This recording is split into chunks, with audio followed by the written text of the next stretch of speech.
Hello, everyone out in Zoom land. We're here today, this morning, whenever you might be watching this, uh, to hear from Alaskans with new books. So this is early fall, 2025.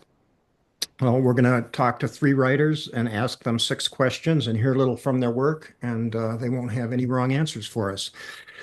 I'm your moderator, David Stevenson. We've been doing this for several years. I've kind of lost track, but we're sponsored by Alaska Center for the Book, who does such wonderful work for literacy in Alaska, and we're very grateful to them for this platform.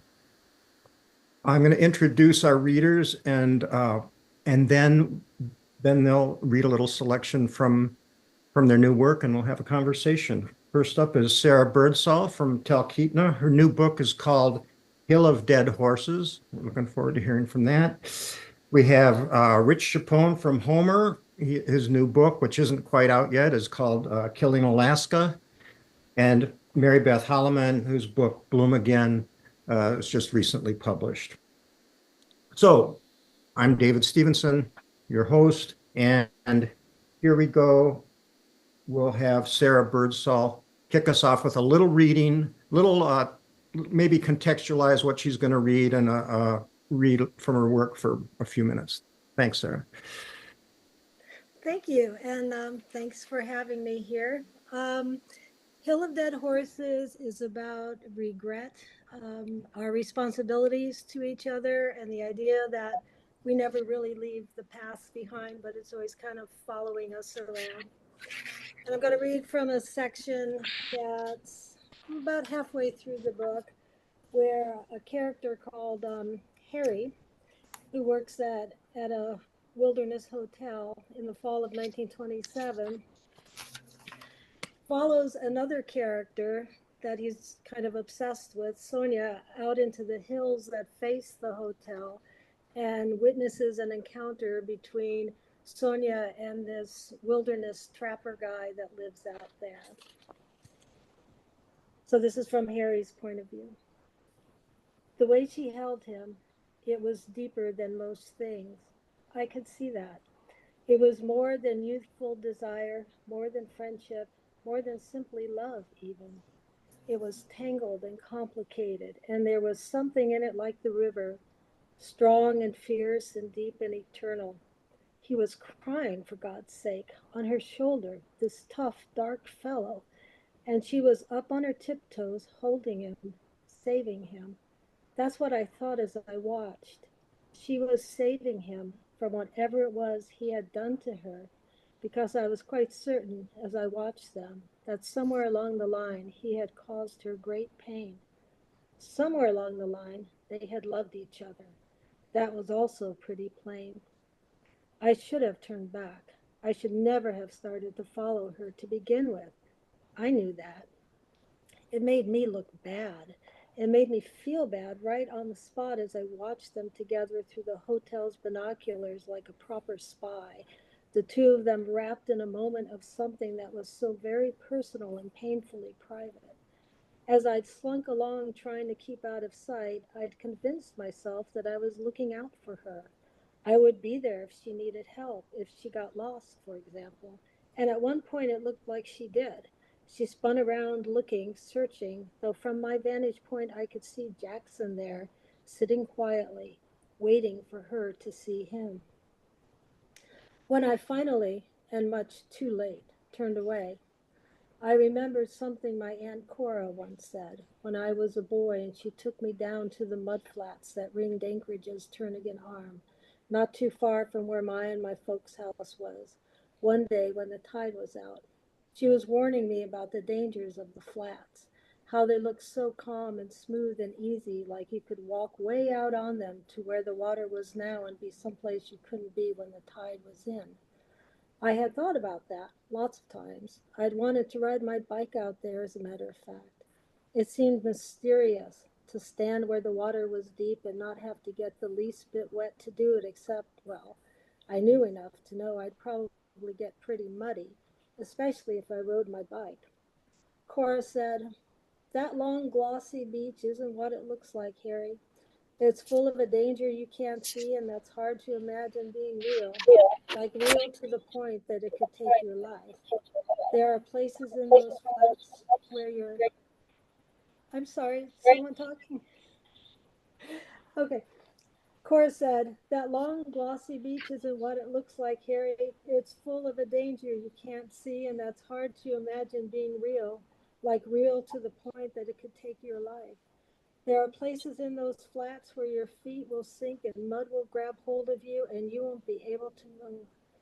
People might see you out there and they'd come help you, like your mom and dad, or maybe just some folks out walking on the shore.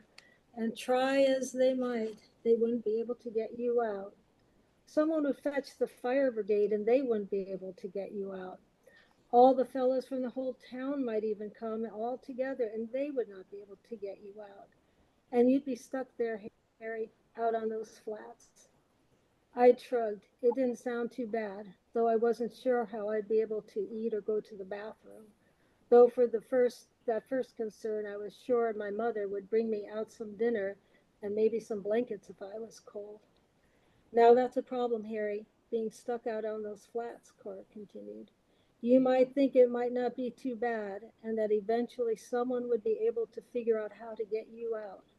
However, there's another player in this, Harry, besides you and the hole you got stuck in, and that's the turning tide. When the water starts coming back to shore, there's nothing you or any living person or thing can do about it, and it will come sliding back, and it won't care that young Harry Harbor has his foot stuck there in the mud flats. It will keep coming, Harry, and it will go right over you, and it will still be over you long after you've gone and drowned and you're there like a strange tree growing on the ocean floor, only you won't grow anymore ever again. By that point in the story, my mouth was hanging open and my eyes were wide and fixed on some spot way out there on all that gray, that spot that would grab me and not let go. I could almost feel again Cora's hand in taking mine as I looked fixedly at my dirt-covered brown play shoes on that gray, soft ocean floor at the edge of the dry beach in the beginning of the wet flats. There's nothing you can do about a turning tide, Harry. Nothing. Remember that, she'd said. Moral of that story, Harry, don't be stuck when that tide turns. As I walked back to the hotel, I finally knew the depth of what she meant.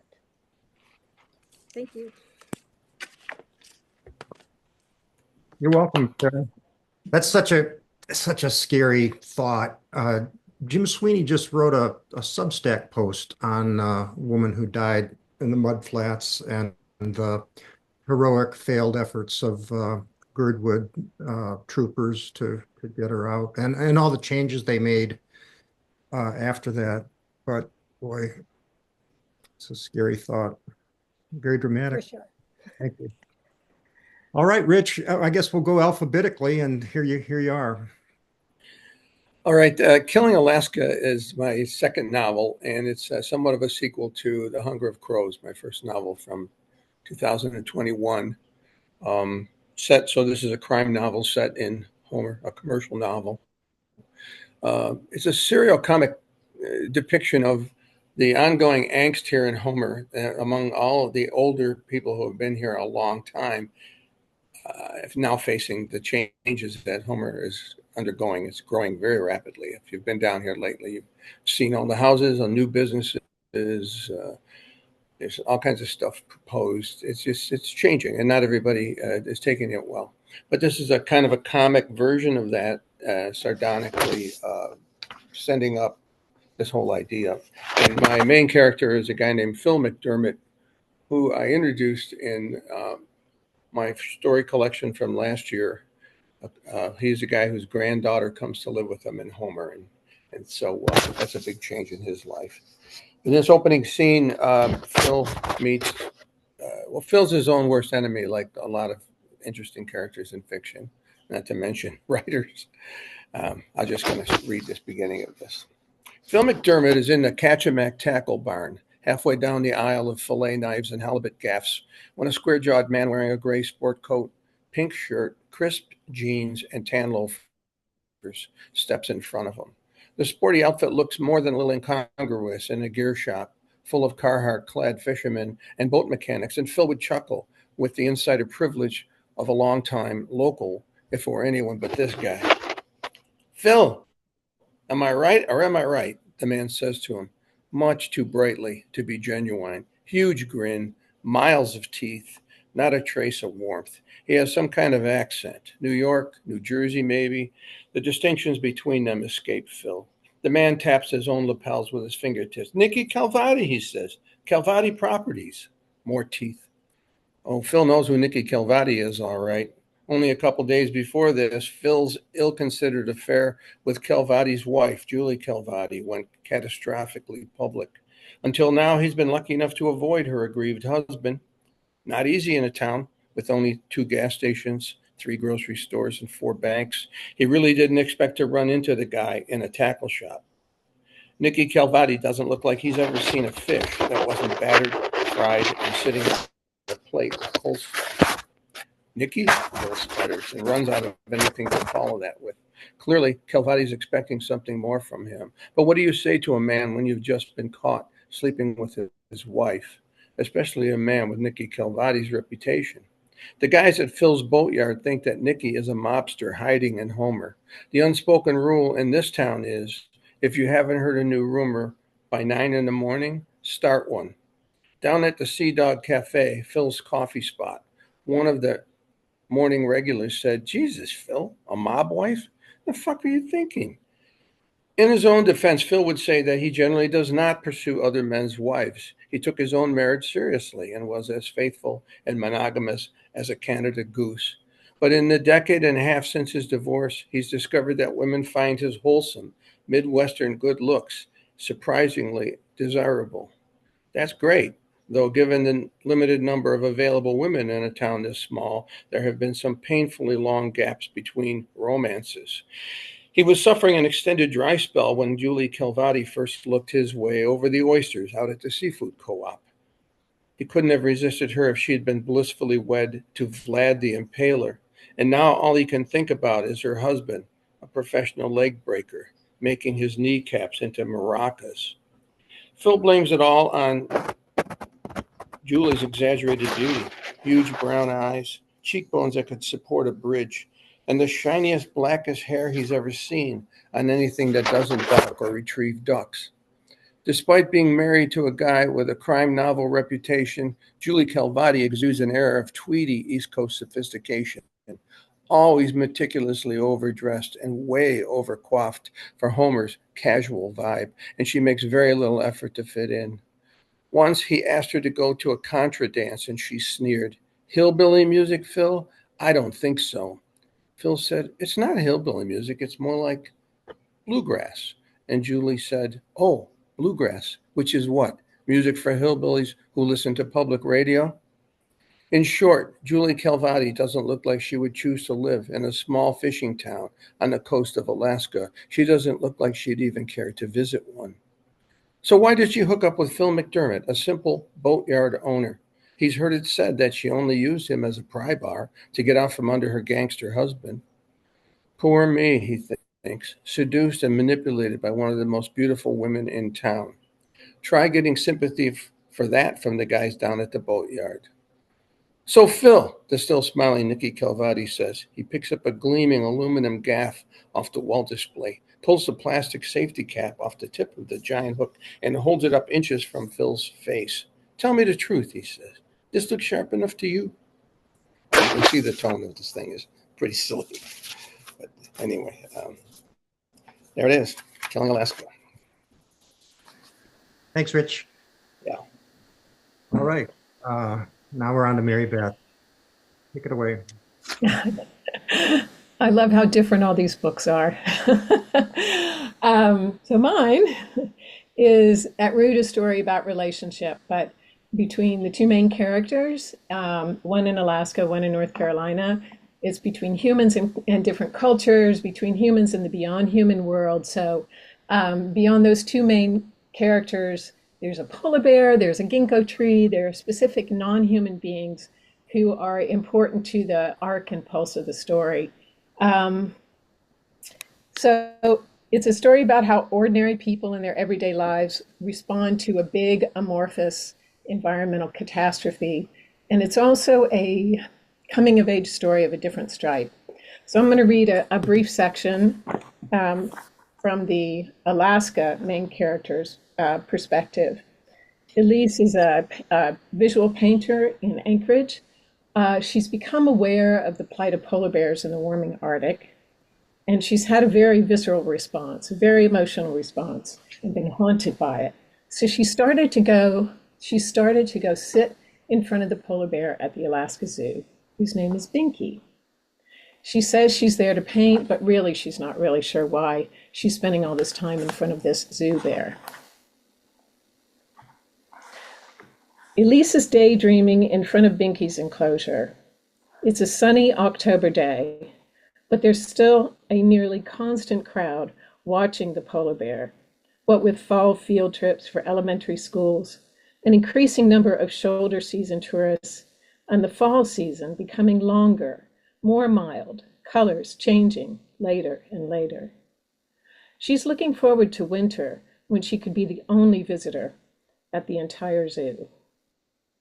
Winter, when she used to bring her 2 wild boys to the park near the zoo. So many days, no matter the weather, she'd pick them up from school and head straight for the park. On those quiet, snow-soft days, the boys had the swing set all to themselves. They'd swing higher than their teachers let them. Sometimes they'd stop and howl towards the zoo and wait, silent, bright blue eyes ringed by frosted lashes.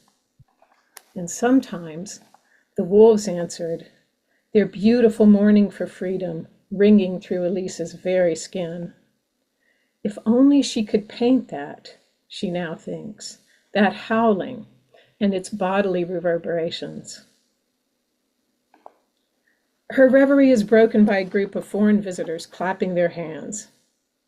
Binky is sleeping, curled up, black nose tucked into her belly, looking as harmless as the chickadees that flit overhead, winging from branch to branch. Elise loves to watch Binky sleep. At least in dreams, she hopes, she can pad free across endless tundra and sea ice, those black eyes seeking the slightest darkening from a seal's breathing hole in the solid ice pack. But tourists don't like sleeping animals, so they clap and yell, trying to get the animal to react. Just as she's about to take her eyes from Binky and down to her sketch pad splayed across her lap, she sees something out of place. At the far corner of one of 2 6-foot fences that surround Binky's enclosure, a man is climbing over. Her first thought is that he's a zoo employee, but come to do maintenance or feeding, but why would he climb the fence? She jerks her head up as the man clambers over the second fence. He's a tourist, yes. She can tell by his plump fleece jacket, zip-off khaki-colored pants, bright blue tennis shoes that look like they just came out of the box. What is he doing? The man approaches the cave, sidling right next to the sleeping bear. He raises his camera with the heavy black lens and, incredibly, who would do this? Sticks the lens through the bars to snap a shot.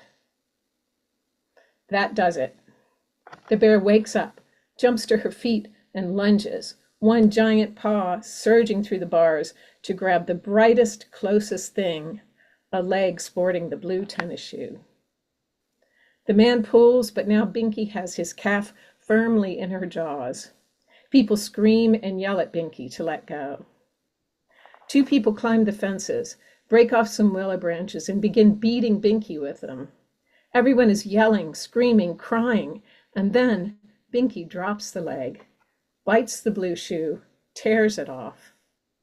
The man falls to the ground, lying on his back and grasping at his leg. Binky tosses the tennis shoe in the air, and it lands in the pool.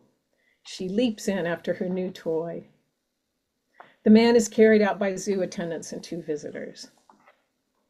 The crowd stands silent, aghast, as does Elise.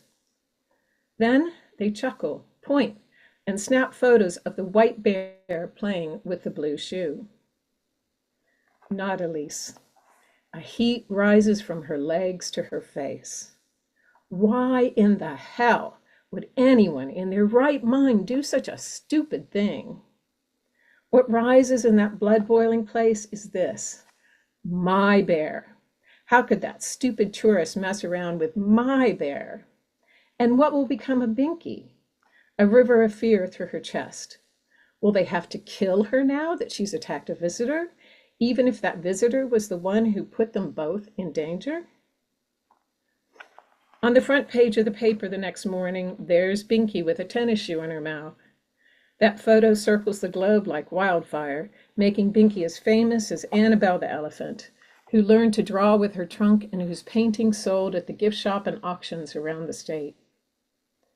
Binky, meanwhile, tosses and tears that shoe to shreds, while letters pour into the zoo and newspapers, all with the same message: the bear is blameless, let her be. Some people even send more shoes for Binky. Even the fence climber whose leg is on the mend agrees the bear is not at fault. Just a stupid tourist, he's quoted as saying. So, Binky is safe. But her enclosure has new and higher fencing, along with signs every few feet stating the obvious: do not climb the fence.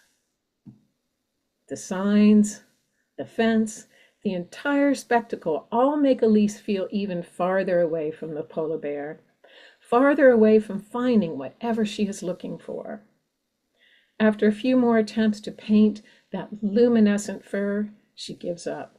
Instead, she begins to sit and wonder what she can possibly do for all the wild polar bears who are also, thanks to climate change and their disappearing ice, moving farther away from her. Yay. Thank you very much, Marybeth. Boy, I guess there's no need to ask what's Alaskan about all these these words. It's pretty obvious. And what Marybeth said rings so true. I mean, these are very disparate stories, different voices, and this really speaks to the wealth of diversity we have in the literary scene in Alaska. So, I have this series of questions, and we don't have to hold ourselves to them literally, but the first one is about influence. And I think when I gave you the questions, I said I didn't particularly care if you mentioned other authors or literary works, but it's fine to do so. Do you have any influences in mind that are easy to talk about, or sometimes it's a more mysterious process than you can really articulate? Sarah, you want to start? Sure. I think one of the greatest influences on most of my writing is where I live in the northern Susitna Valley and its history. I just kind of see stories everywhere.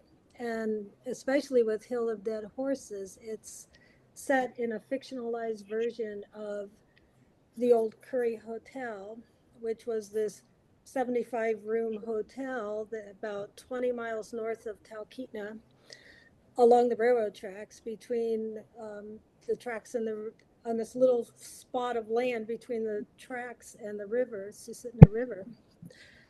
And it had like a swimming pool, a tennis court, a golf course, and a suspension bridge across the Susitna River. It was just strange and magnificent.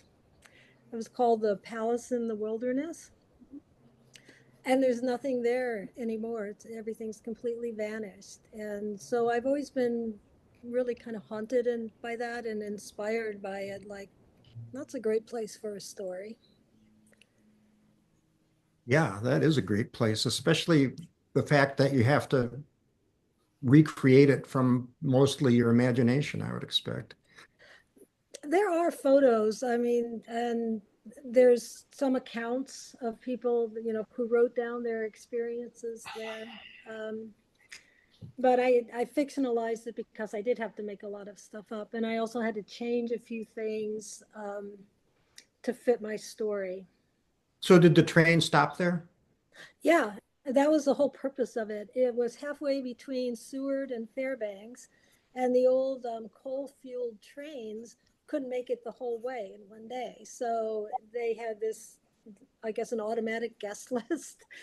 People riding the trains had to spend the night at the hotel along with the trains who spent the night. Oh, fascinating.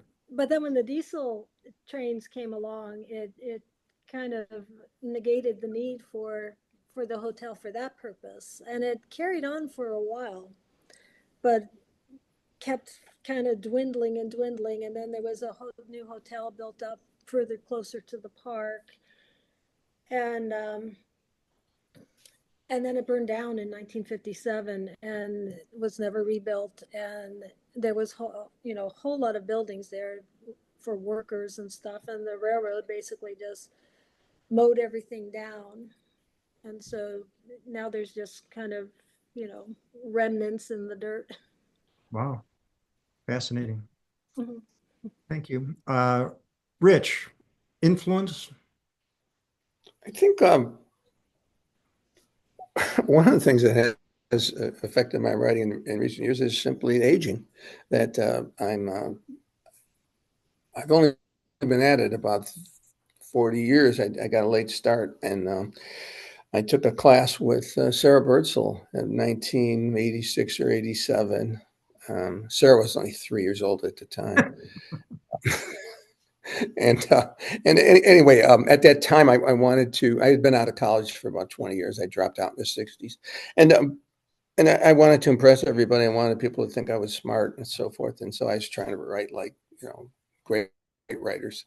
And now I don't really care anymore what people think. So it loosens me up. It's freed me up. It's given me an opportunity to write things that are comical, as at times, to write commercial writing. I mean, the shift over to novel writing was a big influence on changing in my writing. My short stories, of course, are not commercial. There is no such thing as a commercial short story, or very few anyway. And so that has had an effect. So I think it made me a looser writer. I can do sillier things now.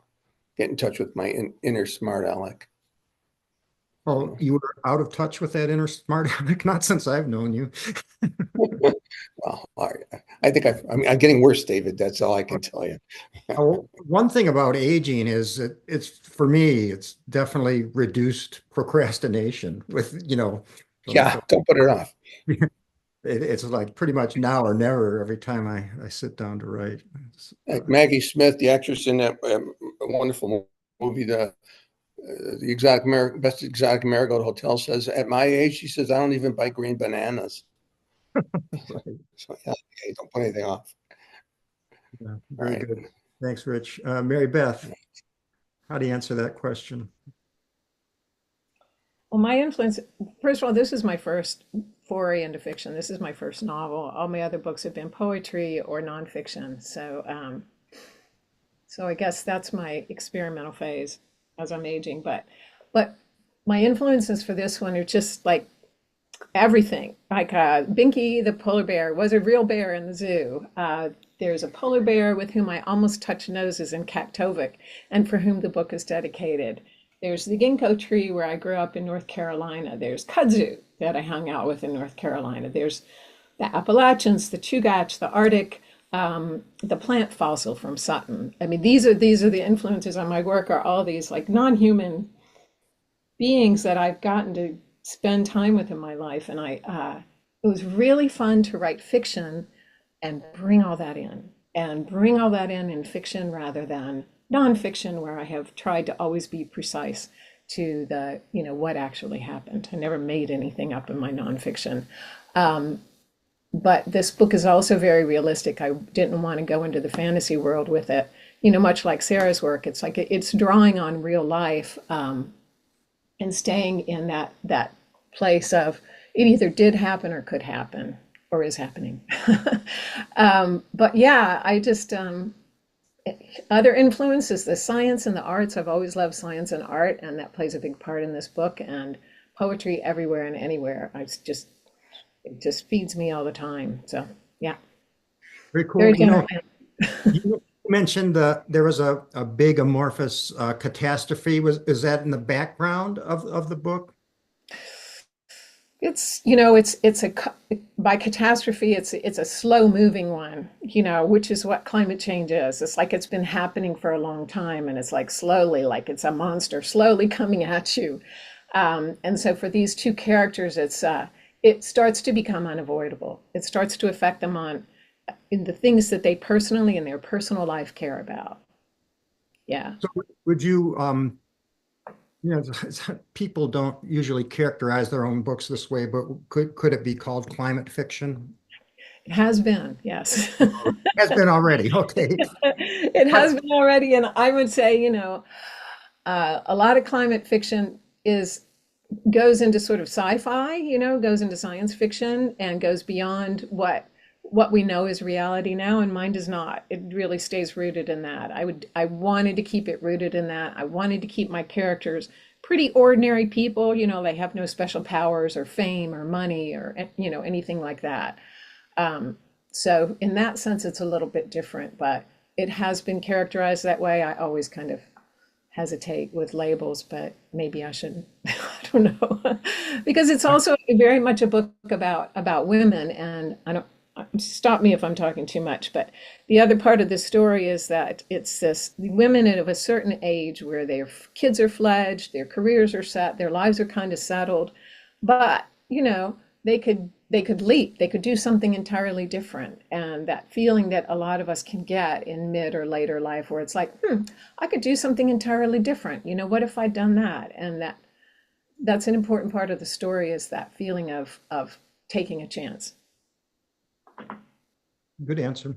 Thank you. So the next question was, what else was going on in your life as you were writing this book? And I think when I originally composed that question, it was a few years ago, and we're starting to see books that were, began in the during COVID, during the pandemic. And I don't think that's probably the case with these books, but it might be. But what else was going on in your life as you were writing? Everyday life? Anything special, Sarah? Work. I always work a lot. I have a little rental business here in Talkeetna, and then at the time I was still teaching at Matsu College in Palmer. I have a very active writers group, so I was meeting with them, and I was doing a lot of cold winter nights by the fire with my laptop trying to get writing done. Yeah. Is your writing group in person? Yeah. During the pandemic, we met outside a lot, and in the winter, some of the members go outside to like Arizona and warm places like that, and we zoom them in when we can. But we try and meet. I think in the summer of 2021, we were meeting almost every week, Oh, and that's we good. try to meet like a couple times a month. And how long have you been convening? I think we started in 2019. Nice. Good for you. Good momentum. It's Yeah, great. it's always good to have a goal and get some feedback too. Yeah. Deadlines help. Yeah. Even the self-imposed ones, maybe especially those. Rich? I do give those to myself all the time. Good. What's going on, Rich? You muted yourself somehow. Yeah, my wife wants to know how to do that. Oh,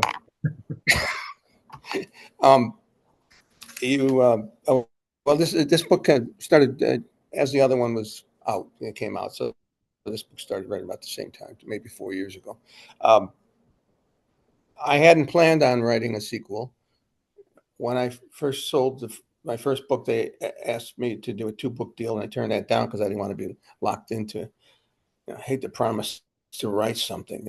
That's not easy for me anyway. And as it turned out, I got enough of a warm response for that first book that I thought some certain number of people would like another one, but there's some of the same characters. There's some carryover.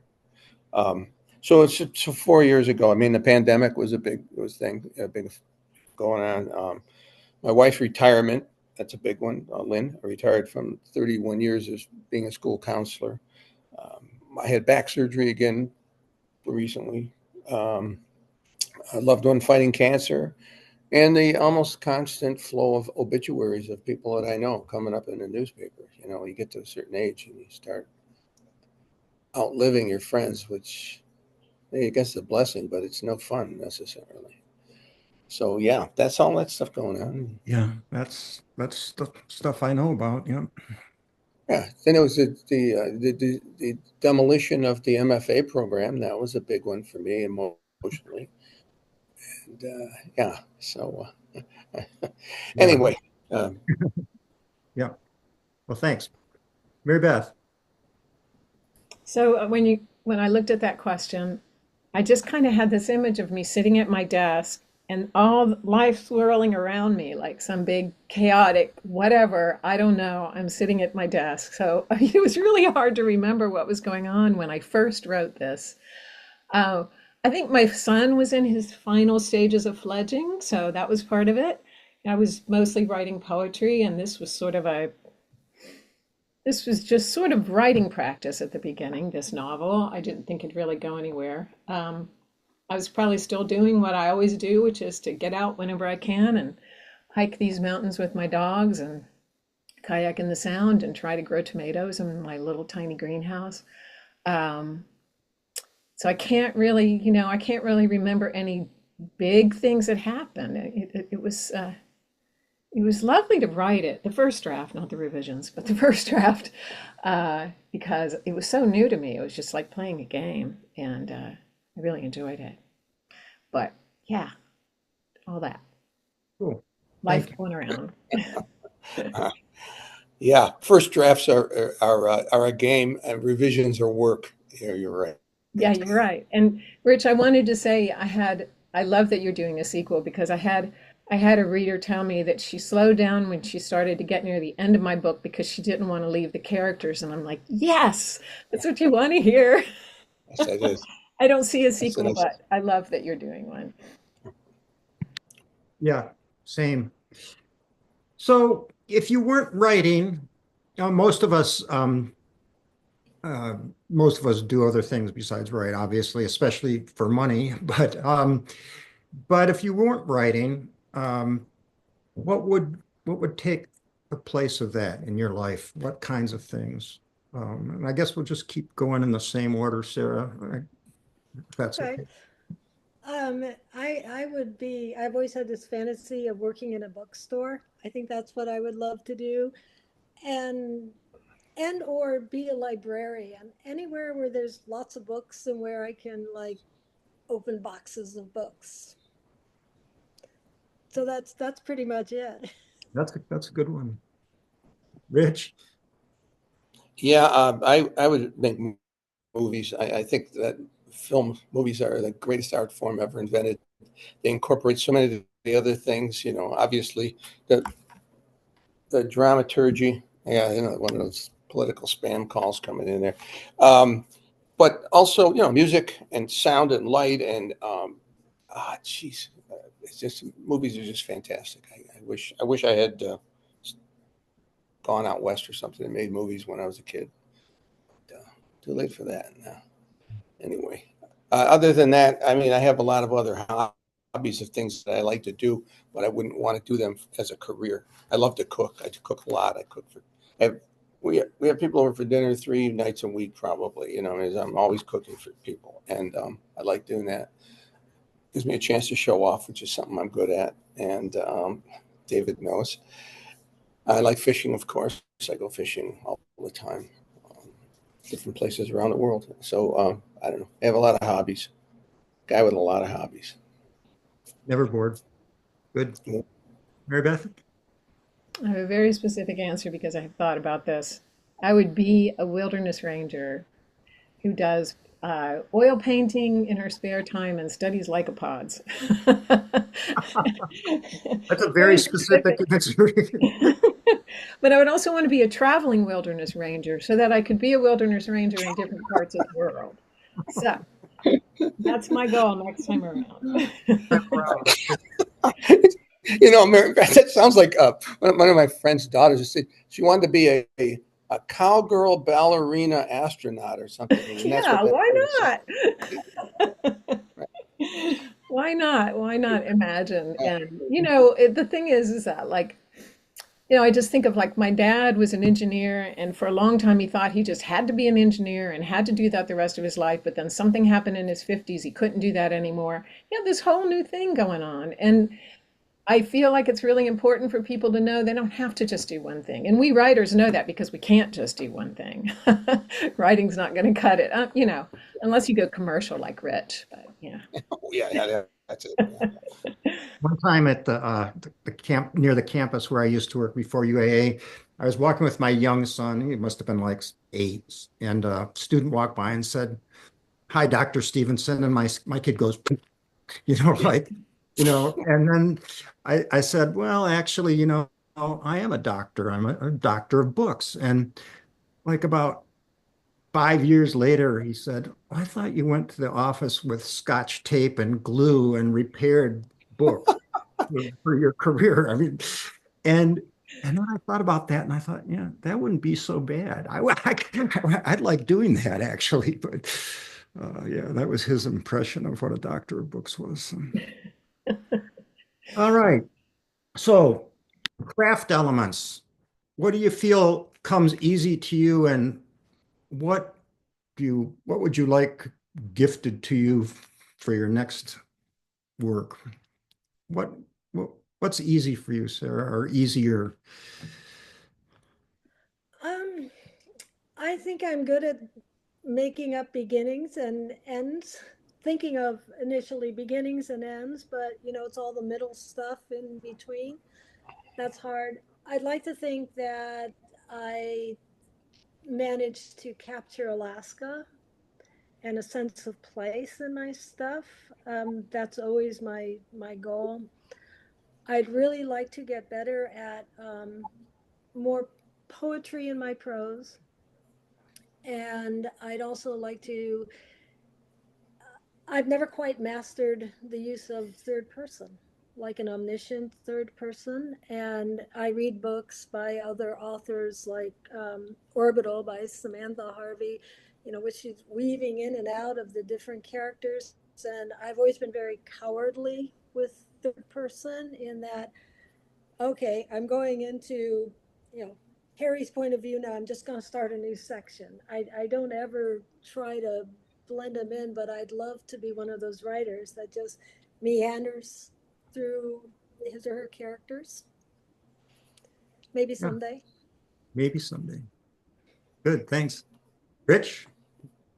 Yeah, I would. Sarah kind of nailed it for me in a way too. I think I'm happy writing scenes and dialogue, uh, and even some interiority, but it's always a close in uh, third person or first person. I actually love first person narratives because then I get to run my own mouth and but tell everyone it's a fiction. So yeah, I can't blame me for what I say in that.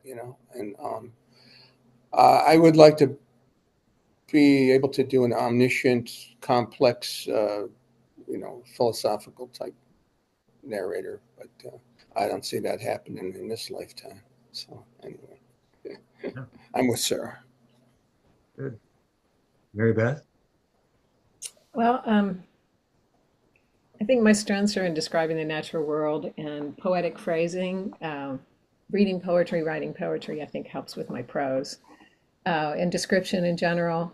I've never really thought of omniscient third person would be challenging, but I don't know if that's a goal for me. What I would like to get better at is writing faster. I am an extremely slow writer. And I would like to get better at, like when we were in the MFA program, show, don't tell, show, don't tell, show, don't tell, tattoo it into your forehead. But when you look at what we also called in the program wisdom statements, like every now and then there's a line that's just like its own, like it can be quoted on its own, like a song lyric or something. And I would like to get better at that. I would like to get better at that. Not just the showing, but also those moments where you go, this. It's kind of hard to explain. Maybe there's some other language in the literary world that I'm not familiar with, David, about how to explain that, but that's a I think goal. I think we all just want to be smarter, say wise things, you know. Say wise things. That's it. Kind of leads to the last question, which is really kind of a weird one, but you know, there's so many things vying for our potential readers' attention, and we all hear about, you know, the decline of reading, especially. I don't know if you've seen recent articles about men are reading less and less, and women are reading more and more and occupying more of the literary space. And uh, given that everyone's time is so, you know, there's so much filling our space and our screens, and how how do we deal with the fact that we're competing for the reader's attention, and why should they read our work and not, you know, someone else's or some other medium? And that's there's no real answer for that, but maybe just how do we even address that? Because, you know, writing is really we pretend it isn't, but it's really it's a pretty, I don't want to say conceited, but it's a confident thing, right? You're sending your words out into the world, and your hope is that someone's going to, you know, take 10 minutes out of their day to get engaged with what you have to say. And uh, why should we feel entitled to that space in other people's heads? Probably no answer. The more I talk, the less of an answer there is. But any ideas? Well, I don't feel like I think about it in that way. I've always written. I mean, I wrote my first book when I was 6 years old, and writing's just always been part of who I am and what I do. It took me a long time to get anything published. I'm really happy and grateful that my stuff gets published and that there are people out there willing to read it. I love books so much and I love to read so much. I've always just wanted to just tell a good story, and maybe someone else out there would like it too, but I never felt like, oh, people should read my stuff. They need to read my stuff. I never looked at it like that. I'm really happy and grateful when they do, Good. but I would be writing anyway. So Sure. it worked out good. Sounds like it. Good. Rich. I was the first baby of my generation in my family after World War II, and a son, thank God, right? A little prince. I was treated like royalty. I think I have my little crown around here somewhere, and I sometimes wear it to the liquor store. Yeah, I had like two parents, four grandparents. I don't know, maybe 20 aunts and uncles. I really don't know. My grandmother had 11 sisters or something. And so I was surrounded by these people who hung on every little utterance that I made. And I guess I still think they're out there waiting for me to say something brilliant. So I keep going. That's funny. Yeah, yeah, yeah. Good. You can address me as Your Highness whenever you see me now. Yeah, now that you know that. Yeah. I thought I saw the shadow of a crown. Oh, yeah. Oh, heavy as the crown. And yeah, right. I know. Right. Well, you know, I had to get back one question to about you know, what we would like to do better. And when Mary Beth was talking about those moments of wisdom or something, I don't forget the word was, and it makes me think of one of my favorite writers, Elmore Leonard, whose advice to writers was, "If it sounds like writing, take it out." I know Anne Correa and I fight about this all the time. She has a completely opposite, you know, belief, and I won't read anything that has a lot of wisdom like that in it. Once I get past, you know, Jane Austen's opening line, then that's as far as I can go with that. You know, I just, I guess that leaves you, Mary Beth. Well, for me, exact opposite of Rich, middle child of six kids, completely ignored. No one wanted to hear anything I had to say. There were too many other people Oh, talking. No, seriously, I would guess so. I would hide. I would climb up on the roof of the garage and read books and among the trees. So, when I wrote The Heart of the Sound and I was getting ready, my first book, and I was getting ready to do a reading, I was freaking out because I was like, I don't want to stand up there on stage and be like that person, like I just didn't want to do that. And then my husband said to me, he said, well, it's not about you, it's about Prince William Sound. I was like, oh yeah. So that's my line through this. This is my line through the writing life, is that it's never about me. It's about, that book was about Prince William Sound. It was about the oyster catchers and the popweed and the mountains and and same for this book. There's the polar bear and the ginkgo and kudzu. I I can't do it unless I feel like, and I know Rich is going to cringe, but I can't do it unless I feel like I'm being of use to the world. There's this quote by a philosopher, Frederick Buechner, and he said, our calling lies at the intersection of our great joy and the world's great need. And I've always felt like I needed to be of use, like this human body that's taking up space and resources on the planet. Why? Like, what am I here for? And I kind of feel like that's true for everyone, even Rich, that, we are all pieces of a puzzle. And that if we all do our piece of the puzzle well, whatever our calling is, that it's good, and so I'm just trying to do my part as best I can. I can't, the whole lot of stuff that I admire that other people do, I can't do it. Like I tried painting, I tried oil painting. I'm really bad at it. But I admire it and I value it. So that's kind of the way I think about it. I know it's kind of corny, but for me it's true and it works. Good answer. Thank you. Any closing remarks from anyone? Because we're winding down here. Rich. Well, I'd just like to say it's good to see Marybeth and Sara Birdsall. As I said, I was joking before, but we did go to college together back in the 80s and into the 90s. And I haven't seen her in decades, I think. And once you move to Homer, you just don't go north any longer. So I haven't been north of Anchorage in, I don't know, 20 years or something. I remember seeing you in Costco in Anchorage. In Anchorage, yeah. I got that. Well, they got the really cheap vodka in Costco. I did see your wife, Rich, a few years ago when I went to Homer for an event, but I don't think you were there. Yeah, it was good to see. Lynn, yeah. Lynn was a counselor for 30 years, so she has had the children of everybody in Homer basically knows Lynn. It's like being married to Don Corleone. You can get anything you want by mentioning Lynn's name. I just say I'm Lynn Hampson's husband, and they they open stores that are closed, stuff like that. So yeah, it's very handy. Well, on that note, Rich gets to retain his crown. And I'd like to thank everyone. Sara Birdsall, her new book is Hill of Dead Horses.